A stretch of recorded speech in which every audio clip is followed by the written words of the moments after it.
काले जंगल का राज ये कहानी एक नौजवान लड़की आलिया के गर्द घूमती है जो अपनी खाला के गांव जाती है जहां एक प्रासरार काला जंगल है जिसके बारे में सब कहते हैं कि वहां जिन्नात और साये रहते हैं। आलिया तजस्सुस के हाथों मजबूर होकर उस जंगल में जाती है और फिर जो कुछ होता है वो किसी भी इंसान के तसव्वुर से बाहर है। कहानी आलिया एक ज़हीन मगर ज़िद्दी लड़की थी। जब उसकी खाला का खत आया कि वो कुछ दिन गांव आ जाए तो वो फौरन राजी हो गई। शहर की मसरूफ जिंदगी से हटकर गांव का सुकून उसे बहुत लभाता था, लेकिन एक चीज थी जो सबको डराती थी। गांव के बाहर मौजूद काला जंगल। खाला ने पहले ही दिन खबरदार कर दिया, आलिया बेटा कभी भी उस जंगल के करीब न जाना, वो मनहूस है। वहां कुछ है जो हमें नजर नहीं आता मगर वो हमें देखता है। आलिया ने हंसकर बात टाल दी। खाला, अब भी आप इन कसूं पर यकीन रखती हैं? खाला की आंखों में खौफ की झलक थी। यकीन न करो मगर आजमाइश न लेना, जैसे कोई बच्चा रो रहा हो। आमी अम्मी। जंगल की पहली झलकचंद दिन बाद जब खाला नमाज पढ़ रही थीं, आलिया चपके से निकलकर जंगल के किनारे जा पहुंची। दरख्तों की शाखें झुकी हुई थीं जैसे कोई सरगोशी कर रहा हो। फज़ा में एक अजीब सी नमी और बो थी। परिंदे खामोश थे। अचानक उसे ऐसा लगा जैसे कोई उसे देख रहा है। फिर एक आवाज आई, वो आ रहा है।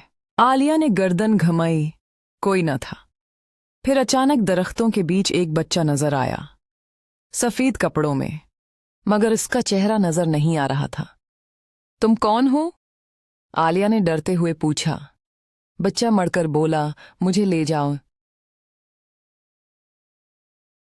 शैतानी साए का ज़हूर अचानक एक तेज चीख गूंजी।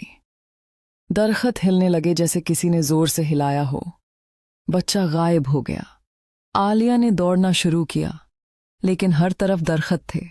रास्ता बंद हो चुका था। वो गम हो गई थी। आसी वक्त एक साया उसके करीब से गुजरा, बहुत तेज, बहुत काला। इसकी आवाज एक घटन भरी सरगोशी जैसी थी। तुमने वादा तोड़ा, अब तुम मेरी हो। आलिया बेहोश हो गई। अम्मी, खाला जानती थी आलिया वापस नहीं आएगी। और फिर हर साल एक और बच्चा गायब होने लगा और हर नया आने वाला एक ही आवाज, संताम मुझे ले जाओ। वो आ रहा है। मकसद और अखलाकी सबक बाद दरवाजे बंद ही अच्छे होते हैं। तजस्सुस कभी कभार तबाही का बात बन जाता है। जागने के बाद जब आंख खुली तो वो जंगल के बीचों बीच एक पुराने मंदिर में थी। मंदिर की दीवारों पर खून से निशान बने हुए थे। सामने एक आईना रखा था, लेकिन इसमें आलिया की जगह कोई और था। एक लड़की जो चीख रही थी जैसे कैद हो। तब ही एक बूढ़ी औरत नमूदार हुई। कपड़ों से धुआं उठ रहा था। ये तुमने खुद किया है। हर 100 साल बाद एक रूह चाहिए और तुमने खुद को पेश कर दिया है। आलिया ने रोते हुए पूछा, मुझे जाने दो, मैंने कुछ नहीं किया। बूढ़ी औरत की आंखें सुर्ख हो गईं।